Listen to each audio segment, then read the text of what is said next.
승리하는 믿음 생활의 비결이라는 제목으로 하나님의 말씀을 전하도록 하겠습니다. 미국 프로야구의 꿈의 무대인 메이저리그에는 4위 영상이라고 하는 상이 존재합니다. 이 상은 그의 최고의 실력을 보인 신인 투수에게 주는 최고의 상입니다. 이 4위 영상을 받는 사람은 그의 스포츠계의 톱 뉴스의 주인공이 됩니다. 그야말로 젊은 투수라고 한다면 누구나 받고 싶어 하는 최고의 영예로운 상이라고 말할 수 있습니다. 하지만 이 상의 이면에는 묘한 징크스가 있다고 합니다. 그것은 이 4위 영상을 수상한 선수들은 대부분 그 다음 해 시즌이 되면 엄청난 슬럼프에 빠지게 된다는 것입니다.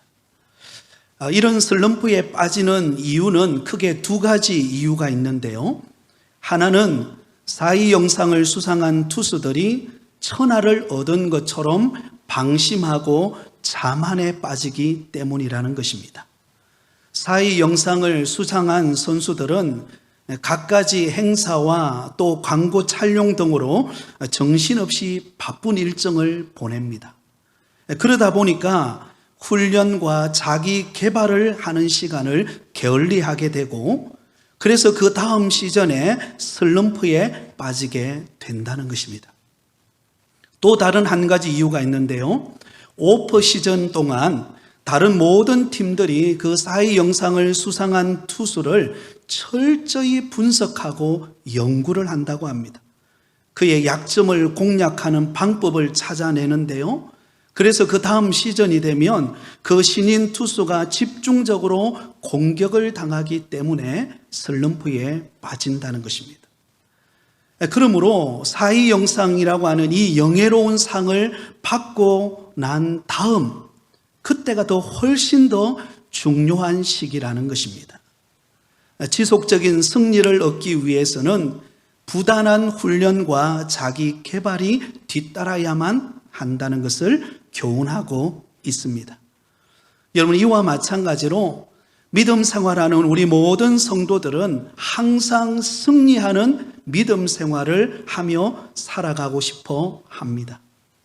2023년도보다 2024년도 올 한 해가 더욱더 풍성한 은혜를 누리고 승리하는 믿음 생활을 하고 싶어 합니다. 그러나 여러분, 우리가 마음만 먹는다고 그렇게 되는 것은 아닙니다. 항상 승리하는 믿음 생활을 하기 위해서 우리가 갖추어야 하는 조건들이 있습니다. 그렇다면 승리하는 믿음 생활의 비결은 무엇일까요? 오늘 본문이 우리에게 그 비결을 가르쳐 주고 있습니다.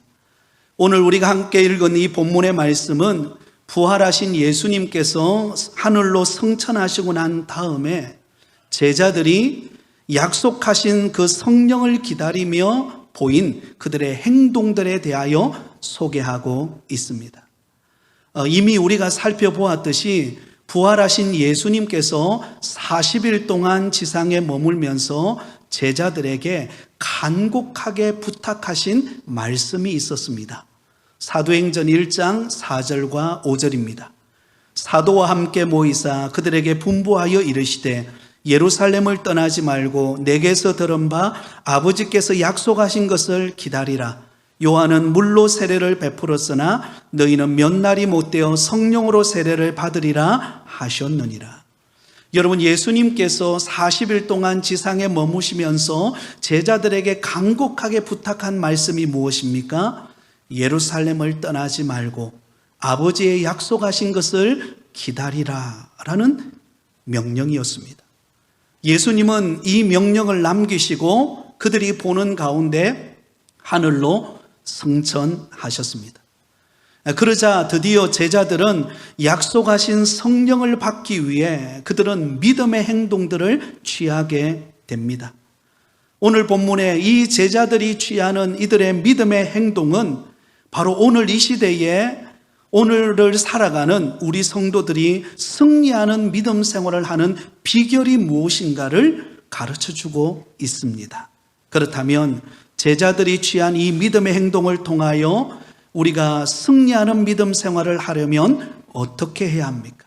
그 첫 번째는 그들은 말씀에 순종하여 예루살렘으로 돌아왔다라는 것입니다. 말씀에 순종하여 그들은 예루살렘으로 돌아왔습니다. 12절입니다. 제자들이 감람원이라 하는 산으로부터 예루살렘에 돌아오니 이 산은 예루살렘에서 가까워 안식일에 가기 알맞은 길이라. 자, 여러분 여기 보시면 예수님께서 감람산에서 하늘로 승천하셨음을 알 수가 있습니다. 이 감람산은 그리 높지 않는 산으로서 예루살렘에서 성과 마주보고 있는 그런 아주 가까운 곳에 위치해 있는 산이 감람산이었습니다. 그래서 여기 본문에 보면 안식일에 가기에 알맞은 길이라 그렇게 말씀하고 있죠. 그 당시 유대인들은 안식일에 먼 길을 갈 수 없도록 율법으로 규정해 놓았습니다. 안식일에 갈 수 있는 거리는 약 2000규빗을 넘지 않도록 규정해 놓았습니다. 2000규빗이라고 하는 말은 오늘날로 거리로 말한다면 1km 남짓 되는 짧은 거리입니다.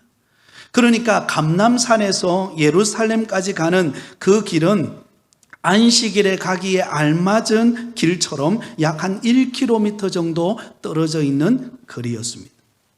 근데 여러분, 여기서 그 거리가 중요한 것이 아니라 예수님이 하늘로 승천하시고 난 후에 제자들이 모두 고향으로 돌아가지 않고 예수님이 분부하신 대로 그들이 예루살렘 성으로 돌아왔다라는 것입니다. 사실 예수님의 제자들은 대부분이 다 어디에 사는 고향이 어디입니까? 그들은 북쪽 갈릴리 지방이 그들의 고향이었습니다. 그렇기 때문에 사실 이들은 예수님이 승천하고 떠나시고 난 다음에 그들은 예루살렘으로 돌아와야 할 이유가 없었어요. 이전에도 우리가 살펴보았듯이 예수님이 십자가에 못 박혀 죽으실 때에 그들은 어떻게 했습니까? 낙심하여서 다 고향으로 돌아가 버리고 말았습니다. 그렇기 때문에 이번에도 하늘로 승천하신 예수님이 그들 곁에 계시지 않기 때문에 그들은 예루살렘에 머물 이유가 없었습니다. 그들은 고향 땅으로 가서 자신이 이전에 가졌던 직업을 따라 살아갈 수가 있었습니다. 그런데 그들은 감람산에서 내려와서 어디로 갑니까? 모두가 다 예루살렘으로 돌아옵니다. 그들이 예루살렘을 떠나지 않고 고향으로 가지 않은 이유가 무엇입니까? 바로 예수님께서 약속하신 말씀을 그들은 붙잡았기 때문입니다. 예루살렘을 떠나지 말고 아버지께서 약속하신 것을 기다리라. 그 명령하신 말씀을 붙잡고 그들은 예루살렘을 떠나지 않고 예루살렘으로 찾아온 것입니다. 결국 제자들은 말씀에 순종하여 예루살렘으로 돌아온 것입니다. 사랑하는 성도 여러분, 우리 성도들의 믿음 생활이란 무엇입니까? 그것은 바로 하나님의 약속의 말씀을 붙잡고 살아가는 생활을 말합니다. 주님께서 말씀하신 약속의 말씀을 붙잡고 살아가는 생활이 바로 믿음 생활입니다. 우리는 눈앞에 보이는 환경을 붙드는 사람들이 아닙니다. 우리는 내가 가지고 있는 물질과 명예와 권력을 붙들고 살아가는 존재들이 아닙니다. 우리 예수 믿는 성도들의 믿음 생활은 하나님이 말씀하신 약속의 말씀을 붙잡고 살아가는 성도들입니다. 예수님이 제자들에게 예루살렘을 떠나지 말라라고 분부하신 그 약속의 말씀을 듣고 그들은 잡히는 것 없고 보이는 것 없고 예수님은 떠났지만 그러나 예수님이 말씀하신 그 약속의 말씀을 붙잡고 그들은 예루살렘으로 모이게 된 것입니다. 만약에 그들이 몇 날이 못되어 성령으로 세례를 받으리라고 하시는 이 약속의 말씀을 믿지 않았다면, 그들이 만약에 예루살렘을 떠나지 말라라고 하신 이 분부의 명령을 거역하고 그들이 예루살렘을 떠나서 자기 고향으로 가버렸다면 어떤 일이 일어났을까요? 그들은 당연히 성령 강림 사건을 경험하지 못했을 것입니다. 그들은 승리하는 믿음 생활의 능력을 체험할 수 없었을 것입니다. 그러나 감사하게도 그들은 예수님이 성천하시기 전에 부탁하셨던 예루살렘을 떠나지 말고 너희들에게 약속하신 것을 임하기 때까지 기다리라고 하시는 그 명령의 말씀을 순종하여서 그들은 예루살렘으로 오게 되었습니다. 그리고 그 결과 그들에게 오순절 성령 강림 사건의 역사가 일어나게 된 것입니다. 사랑하는 성도 여러분, 오늘날 이 시대도 마찬가지입니다. 우리가 성령의 능력을 받고 승리하는 믿음 생활을 살아가려면 어떻게 해야 합니까? 바로 하나님의 약속의 말씀을 붙잡고 그 약속의 말씀에 순종하는 삶을 살 때 우리는 믿음의 승리의 걸음을 걸어가게 되어질 줄 믿습니다. 약속의 말씀을 믿고 순종할 때 그때 능력이 나타납니다. 기적의 문이 열리게 되는 것입니다. 여러분, 가나안 정복 시대 때 이스라엘 백성들이 약속의 땅 가나안 땅에 들어갔을 때 그들 앞에 첫 관문이었던 여리고성을 정복하게 되죠. 그런데 그 견고한 성이었던 여리고성을 어떻게 정복하게 됩니까? 그들은 여러분 사다리를 타고 올라가서 정복한 것 아닙니다. 온갖 어떤 그들의 경험과 지식을 동원해서 그 여리고성을 무너뜨린 것 아닙니다. 하나님이 그들에게 말씀하셨어요. 하나님이 하신 약속의 말씀이 무엇입니까? 매일같이 한 바퀴씩 여리고성을 돌라는 것입니다. 그리고 마지막 날 7째 날에는 7바퀴를 돌고 양강나팔 소리가 울릴 때 그때 함성을 지르라는 것입니다. 그러면 여리고성이 무너질 것이다라고 하나님께서 말씀하셨습니다. 여러분, 인간적으로 생각해 보세요. 마차 2대가 지나가는 그 견고한 성이었던 여리고성이 그들이 매일같이 한 바퀴씩 돌고 7째 날 7바퀴를 돌고 양강나팔 소리에 맞추어서 함성을 지른다고 여리고성이 무너지겠습니까? 인간적으로 생각해 보면, 이성적으로 생각해 보면, 환경적으로 생각해 보면 그것은 불가능한 일입니다. 그런데 여호수아와 이스라엘 백성들은 하나님의 약속의 말씀을 믿었습니다. 그리고 그 약속의 말씀을 믿고 순종의 발걸음을 내어 디뎠어요. 하루에 한 바퀴씩 돌았습니다. 아무 일이 일어나지 않았습니다. 마지막 7째 날 7바퀴를 돌았습니다. 그래도 아무 일이 일어나지 않았어요. 그런데 양강나팔 소리가 울릴 때 그들이 함성을 지르는 순간 무슨 일이 일어납니까? 그 견고했던 여리고성이 한순간에 무너지는 기적의 역사가 일어난 줄 믿습니다. 하나님의 말씀에 순종하는 곳에 기적의 문이 열린 것입니다. 사랑하는 여러분, 가나 혼인잔치에 물이 변하여 포도주가 된 사건을 우리는 알고 있습니다. 어떻게 물이 변하여 포도주가 될 수 있었습니까? 가나 혼인잔치집에 많은 손님들이 초대되어서 포도주를 마시면서 흥이 돋구어지면서 그곳에 있는 신랑 신부를 축하했습니다. 근데 이게 웬일입니까? 예상했던 것과 전혀 다르게 한참 분위기가 흥겨워지는 바로 그 순간 여러분, 포도주가 모자라는 것입니다. 그러자 예수님의 어머니가 예수님에게 포도주가 모자란다라고 말하죠. 그때 예수님께서 돌 항아리를 가져와서 그곳에 물을 부으라고 하인들에게 시킵니다. 여러분 생각해 보세요. 물을 돌 항아리에 붓는다고 여러분 그 물이 포도주가 될 수가 있을까요?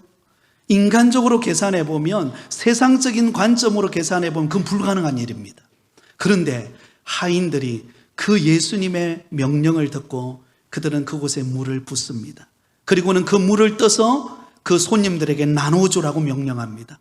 그러자 그 물을 떠서 손님들에게 나누어 주었을 때 그 포도주를 물이 변하여 포도주 된 그것을 마신 사람들이 다 깜짝 놀랍니다. 이전에 먹었던 그 포도주와는 전혀 맛이 다른 깊이가 있는 그런 맛있는 포도주를 마시게 되었던 것입니다. 어떻게 이 일이 가능했습니까? 우리 주님의 말씀에 순종할 때 기적이 일어난 것입니다. 시몬 베드로는 갈릴리 바닷가에서 물고기를 잡는 데 있어서만큼은 잔뼈가 굵은 베테랑 어부였습니다. 그런데 어느 날 그가 그물을 밤새 내려서 그 갈릴리 바다에서 그물을 내려 물고기를 잡는데 그날따라 물고기가 잡히지를 않는 것입니다. 제대로 된 상품 가치가 있는 물고기들이 잡히지를 않는 것입니다. 그래서 새벽이 되어서 기력이 다 쇠하고 이제는 허전한 마음을 안고 그물을 씻고 있었습니다. 그때 예수님께서 베드로에게 찾아오셔서 깊은 데로 가서 그물을 내리라고 명령합니다. 그러자 여러분, 이 시몬 베드로가 예수님에게 뭐라고 말합니까? 선생님, 우리들이 밤이 새도록 수고하였으되 잡은 것은 없지만 그러나 말씀에 의지하여 내가 그물을 내리리이다. 밤새도록 내 경험과 내 지식과 그동안 쌓아온 모든 노하우를 다 동원했어요. 그럼에도 불구하고 제대로 된 물고기 한 마리 잡지를 못했는데, 그러나 주님이 말씀하실 때에 깊은 데로 가서 그물을 던지라고 하시는 그 명령 앞에 그는 순종하여 말씀을 의지하여 그물을 내릴 때 여러분, 놀라운 일이 일어납니다. 그물이 찢어질 정도로 많은 물고기를 잡는 기적을 경험하게 된 것입니다. 사랑하는 성도 여러분, 2024년도 한 해 저와 여러분이 믿음 생활하는 가운데 승리하는 믿음 생활을 하는 비결이 무엇입니까? 환경을 바라보면 절망합니다. 나 자신을 바라보면 여러분 늘 두려움에 사로잡히게 됩니다. 그러나 하나님의 약속에 말씀을 붙들면 그 약속의 말씀 앞에 뚜벅뚜벅 한 걸음 순종의 발걸음을 내어 디디면 그곳에 은혜가 임하고 그곳에 기적의 문이 열리고 그곳에 하나님의 도우심이 함께하는 것을 경험하게 될 것입니다. 주의 말씀은 내 발의 길이 등이요 내 길의 빛이 되시는 하나님의 말씀을 붙잡는 한 해가 되시기를 바랍니다. 여러분, 예수님의 제자들이 예수님은 떠나갔어요. 그들 앞에 보이는 것은 없습니다. 잡히는 것 없습니다. 그러나 그들에게 남은 게 있어요. 그게 뭡니까? 하나님의 약속의 말씀이에요. 예루살렘을 떠나지 말고 약속하신 것을 기다려라. 그러면 때가 되면 너희에게 능력이 임할 것이다. 은혜가 임할 것이다. 하나님이 부어주시는 놀라운 것을 경험하게 될 것이다. 여러분, 그대로 이루어진 줄 믿습니다. 여러분, 혹시 약속의 말씀을 붙드는 것보다 내 눈앞에 보이는 환경, 나의 연약함, 내 상황, 그것 바라보고 주저앉아 계시지 않습니까? 저와 여러분의 영의 눈이 열려서 살아계시는 하나님의 약속의 말씀이 보여지기를 바랍니다. 하나님의 약속의 말씀이 들려지기를 바랍니다. 하나님의 약속의 말씀을 붙잡고 나아가는 믿음의 걸음 되시기를 예수님의 이름으로 축원드립니다. 자, 두 번째로 여러분, 우리가 승리하는 믿음 생활을 하는 비결이 무엇입니까? 여러분, 그들은 마음을 같이하여 함께 모였다라는 것입니다. 마음을 같이하여 함께 모였습니다. 13절과 14절을 우리 같이 한번 읽겠습니다. 시작. 들어가 그들이 유하는 다락방으로 올라가니 베드로, 요한, 야고보, 안드레와 빌립, 도마와 바돌로메와 마테와 및 알페오의 아들 야고보, 셀롯인 시몬, 야고보의 아들 유다가 다 거기 있어 여자들과 예수의 어머니 마리아와 예수의 아우들과 더불어 마음을 같이하여 오로지 기도에 힘쓰더라. 아멘. 여러분, 예루살렘으로 돌아온 제자들과 또 예수님의 어머니와 또 그의 동생들이 어디에 모였을까요?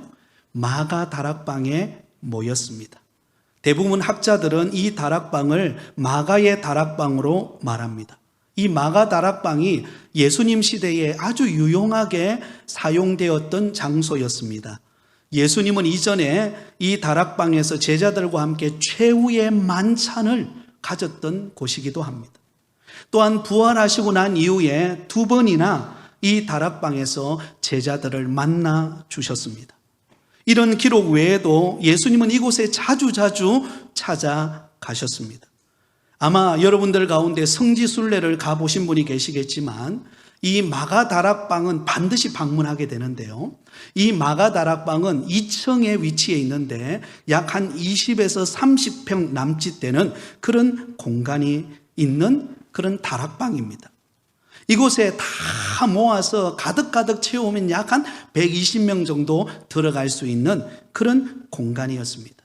오늘 본문 15절에도 보면 거기에 모인 무리가 모두 120명 가량이었다라고 그렇게 말씀하고 있습니다. 120명 가량이 빈틈없이 서로 꽉꽉 들어차서 그곳에 모여들게 된 것입니다. 근데 참 신비로운 것은요, 이곳에 모인 사람들 가운데 예수님의 11 제자도 있었지만 또 그들 가운데 누가 있었는가 하면 예수님의 동생들도 있었습니다. 이 예수님의 동생들은 사실 예수님의 공생의 기간 동안 3년 기간 동안 예수님을 믿지 않았어요. 그냥 육신의 형이요 오빠라고 믿었지 예수님이 우리를 구원하실 메시아라고는 믿지 않았습니다.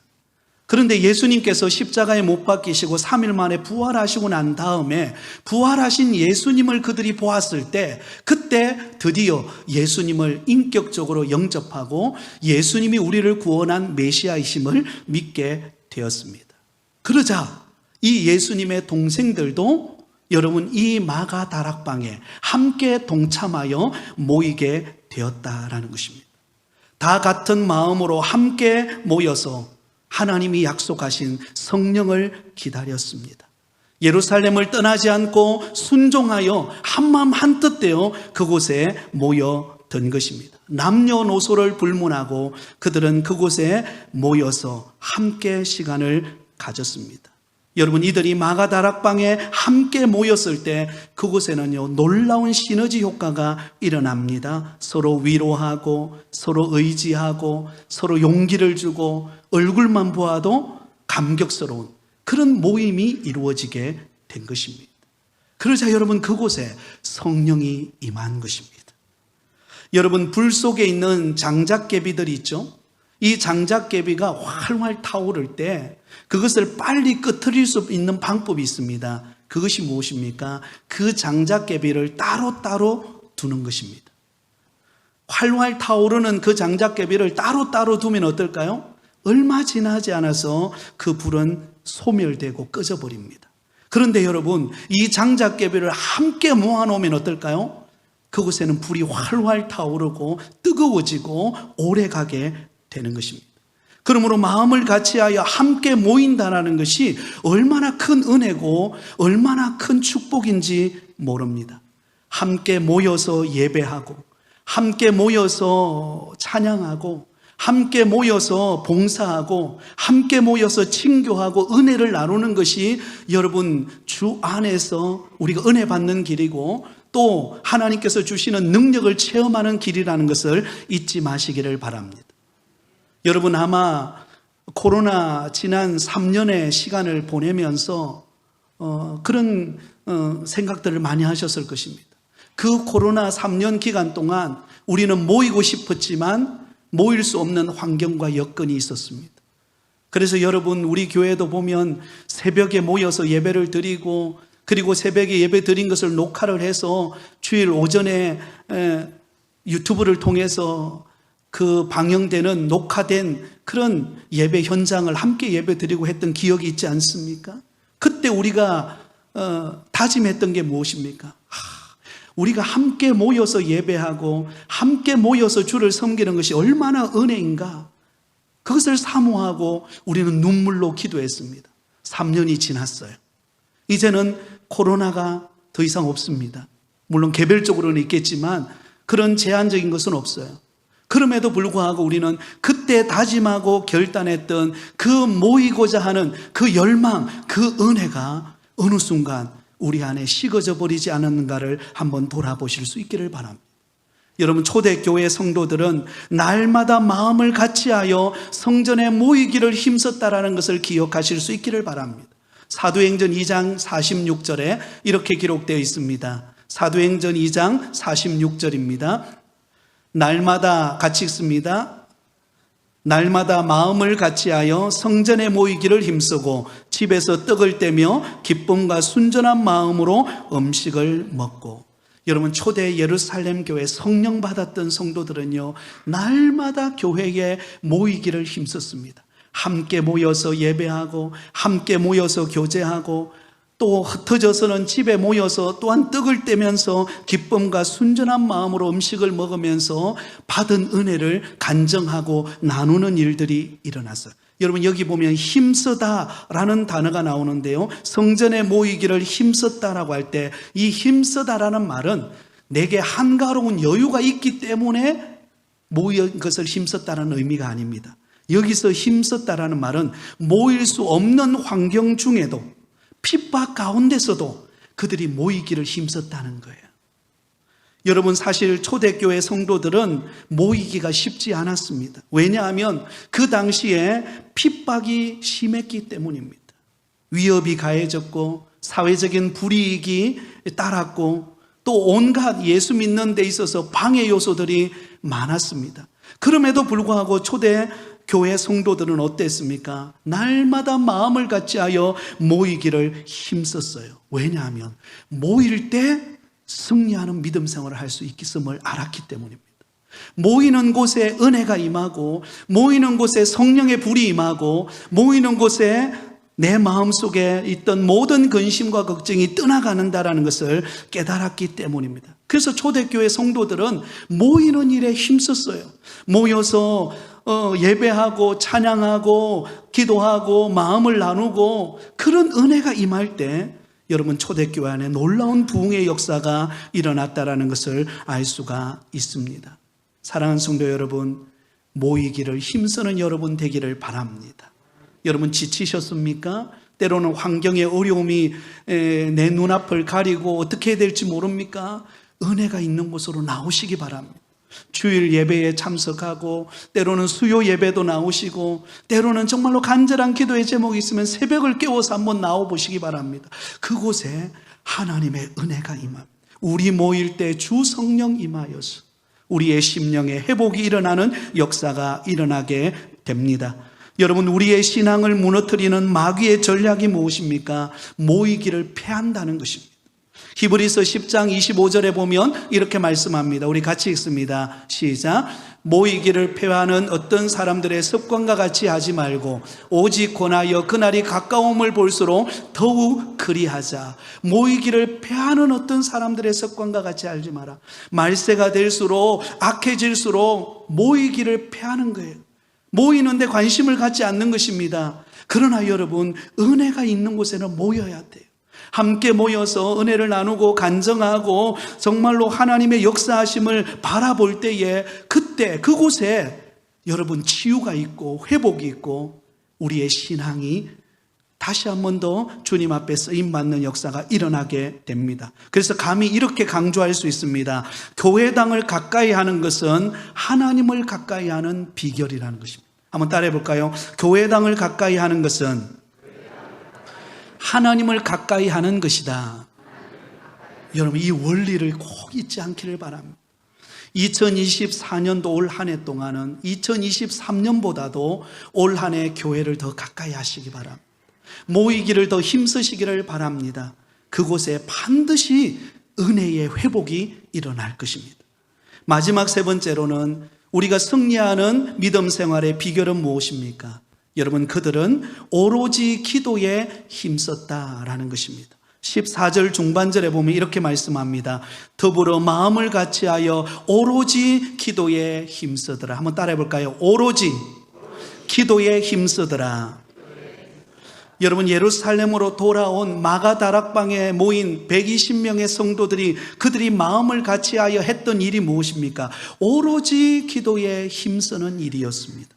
여러분, 여기 오로지 기도에 힘쓰더라고 할 때 이 오로지 힘쓰다라는 이 단어가 헬라어로는요 프로스 카르테네오라고 하는 단어인데 이것은 자신을 붙들어 맨다라는 뜻입니다. 자신을 붙들어 맨다. 어디에 자신을 붙들어 맨다라는 것입니까? 기도에 자신을 붙들어 매는 것입니다. 예루살렘으로 돌아온 그 제자들과 또 많은 성도들과 예수님의 어머니와 예수님의 동생들은 기도하는 자리에 딱 붙들려서 기도하는 일을 쉬지 않고 기도하는 일을 소홀히 여기지 않고 그들은 기도하는 일에 열중하여서 하나님 앞에 기도했다라는 것입니다. 실제로 사도행전 2장 1절에 보면 그들은 오순절날에 성령 강림 사건이 임하는 바로 그 순간까지 그들은 기도에 전념했다라는 것을 볼 수가 있습니다.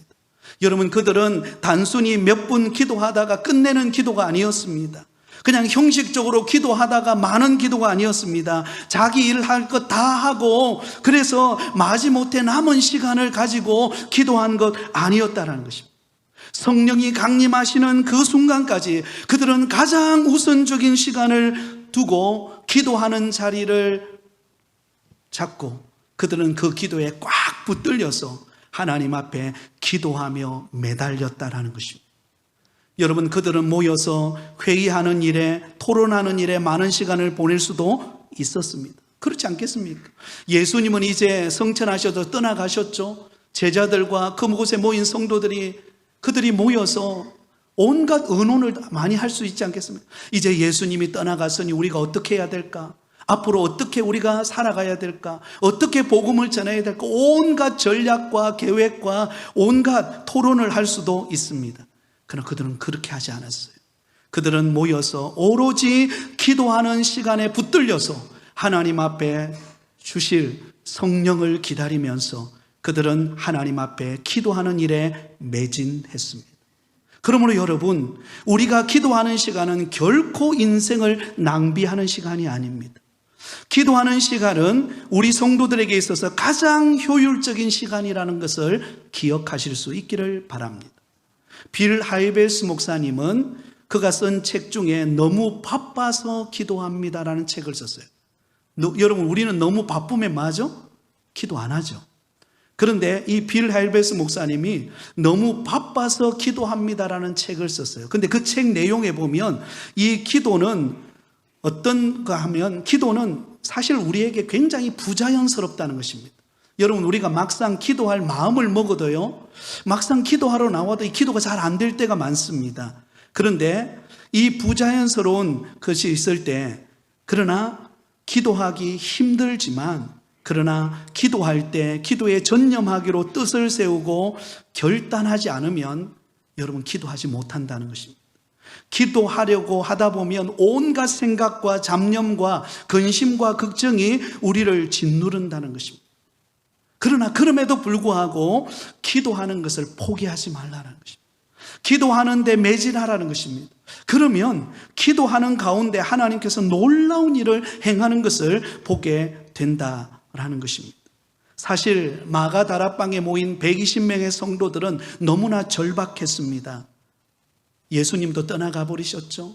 약속하신 성령을 기다리고 있지만 앞으로 그들에게 어떤 핍박과 고난과 위기가 다가올지 여러분 모르는 그런 절박한 환경이었습니다. 그러나 그들은 그 절박한 환경을 무엇으로 뚫고 나갑니까? 오로지 기도하는 것을 통하여 하나님 앞에 매달리고 의지하고 하나님이 역사하실 것을 기대하는 그 기도를 통하여 그 모든 환경의 절벽 앞에서 그 위기 앞에서 그것을 뚫고 나가는 능력을 경험하게 되었던 것을 볼 수가 있습니다. 사랑하는 성도 여러분, 기도는 능력이 있습니다. 기도는 우리의 모든 장애물을 뚫고 나가는 능력인 줄 믿습니다. 그러면 여러분 2024년도 안에 기도하는 시간을 많이 가지시기 바랍니다. 하나님과 만나서 하나님과 교제하고 하나님께 내 어려움을 내어놓고 하나님 앞에 나의 모든 탄식하는 소리를 내어놓고 하나님 앞에 부르짖어 기도할 때 주께서는 역사하실 것입니다. 기도하는 사람을 통하여 하나님은 일하시게 되는 것입니다. 성전에 올라가서 통곡하며 기도했던 한나의 기도를 들으시고 그에게 사무엘을 허락하셨습니다. 야복 강가에서 밤을 지새우면서 천사와 씨름하였던 야곱에게 하나님께서 그의 인생을 바꾸어서 이스라엘이라고 하는 승리자라고 하는 이름으로 바꾸어 주신 것입니다. 베드로가 감옥에 있었을 때 성도들이 모여서 기도하는 가운데 그 모든 장막을 뚫고 그가 그 감옥으로부터 건진받는 역사가 있었습니다. 여러분, 기도가 승리하는 비결입니다. 올 한 해 저와 여러분이 쉬지 않고 하나님 앞에 기도하는 시간을 가지실 수 있기를 바랍니다. 그러므로 결론입니다. 여러분, 승리하는 믿음 생활은 거창한 것이 아니에요. 기본기로 돌아가는 것입니다. 기본기로. 여러분, 운동선수가 슬럼프에 빠졌을 때 그들이 하는 일이 무엇입니까? 기본기로 돌아가는 거예요. 배트를 돌리는 법, 그리고 공을 차는 법, 그 가장 기본적인 대로 돌아가면 그것이 승리의 비결입니다. 마찬가지로 우리 성도들의 신앙의 회복을 주는 승리의 믿음 생활의 비결은 말씀을 붙잡는 것입니다. 그리고 모이기에 힘쓰는 거예요. 그리고 기도하는 것입니다. 그러면 하나님이 일하실 것입니다.